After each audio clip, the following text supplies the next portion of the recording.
میرے نبی پاک علیہ وسلم نے صحابہ سے پوچھا تھا بتاؤ دین کی مضبوط گرہ کون سی؟ ایک صحابی نے کہا یا رسول اللہ نماز، پانچوں وقت مسلمان جمع ہوتے ہیں، ایک دوسرے کا حال احوال پوچھتے ہیں، تو اس گرہ میں مسلمان بندے رہتے ہیں۔ حضور نے فرمایا تم نے بات ٹھیک کی پر میری مراد کو نہیں پہنچے۔ ایک صحابی نے عرض کی یا رسول اللہ صلی اللہ علیہ وسلم زکوٰۃ، امیر غریب کو زکوٰۃ دیتا ہے تو دونوں کا رشتہ مضبوط ہو جاتا ہے، تو یہ بہت بڑی گرہ ہے۔ تو حضور نے فرمایا بات تمہاری ٹھیک ہے پر تم میری مراد کو نہیں پہنچے۔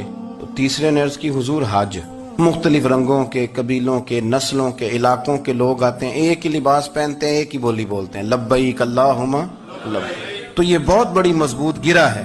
نبی پاک صلی اللہ علیہ وسلم نے فرمایا بات تمہاری ٹھیک ہے پر تم میری مراد کو نہیں پہنچے۔ صحابہ نے عرض کی حضور پھر آپ ہی بتا دیں کہ اسلام کی مضبوط گرہ کون سی ہے جس میں مسلمان جڑ جائیں گے؟